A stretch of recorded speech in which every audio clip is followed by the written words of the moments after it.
What's up guys, this is Cody back with my top 5 sneakers of 2019. Now if you've watched any of my top 5 or top 10 videos from previous years, you'll know I tend to have more obscure picks than most, and that certainly doesn't change this year. As always, I only include sneakers that I was able to obtain this year. Now let's get into the list. My number 5 sneaker, no, don't do that. My number 5 sneaker of 2019 is the King Peach Adidas Rivalry Low by Social Status. Not many people even know this shoe exists, but as a lifelong native of Atlanta, Georgia, and a supporter of our relatively new football club, Atlanta United, this shoe makes the list as a worthy homage to my hometown. It's limited to 500 individually numbered pairs, and it released exclusively at a pop-up shop in Atlanta, celebrating Atlanta United and the club's initial success. I woke up early, went to the pop-up shop, waited in line, and secured a pair in my size, number 458 of 500, and the overall experience brought me back to the older days of sneaker culture before everything was a raffle. All of that paired with decent materials and the super aggressive shape of the Rivalry silhouette makes this my number 5 sneaker of 2019. My number 4 sneaker of 2019 is the Adidas ZX 8000 in the original Aqua colorway. 2019 marked the 30th anniversary of the Adidas torsion system, and to celebrate, Adidas brought back a ton of torsion silhouettes from the archive, but they saved the best for last. The Aqua ZX 8000 is like the Adidas version of the Infrared Air Max 90, the most iconic colorway on the most iconic running silhouette from that late 80s, early 90s era.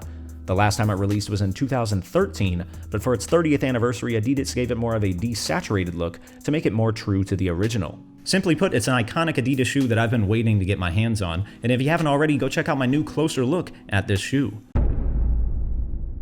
My number 3 sneaker of 2019 is the High Snobiety New Balance 577, designed by Hikmet Sugor.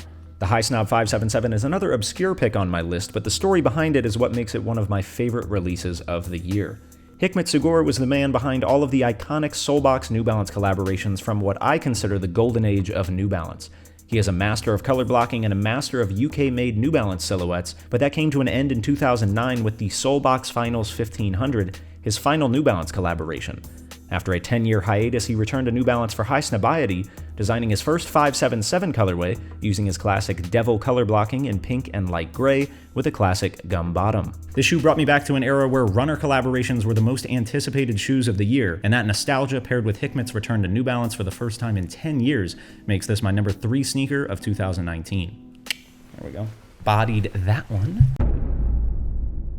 My number 2 sneaker of 2019 is the Nike Blazer Mid 77 Vintage. Nike did a lot this year, but my favorite was the reintroduction of the Blazer silhouette from Nike Sportswear with a simplified upper and a lightweight rubber sole.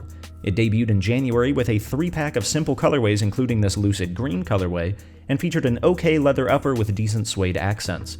They were easily obtainable, extremely wearable, didn't mind getting beat up, and they became one of my most worn sneakers of the year. Nike followed with unique iterations featuring suede and snakeskin, and even a collaboration with Slam Jam with an upside-down swoosh. But in my opinion, nothing beats the debut colorways and the black swoosh colorway that followed with a gum bottom, making this my number 2 sneaker of 2019.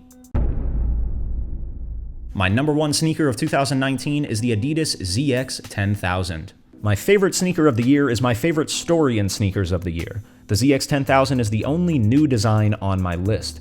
Despite looking like a continuation of the ZX line from the late 1980s, it debuted this year to celebrate the 30th anniversary of the Adidas torsion system. Adidas designed it to look like the ZX 10000 that never was after they shifted to the EQT equipment line in the early 1990s.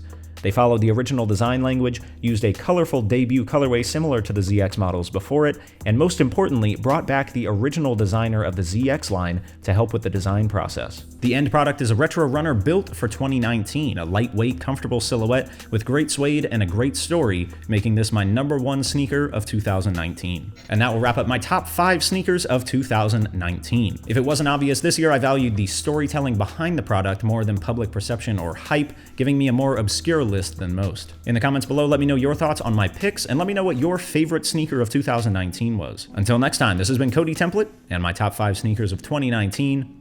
Thanks for watching.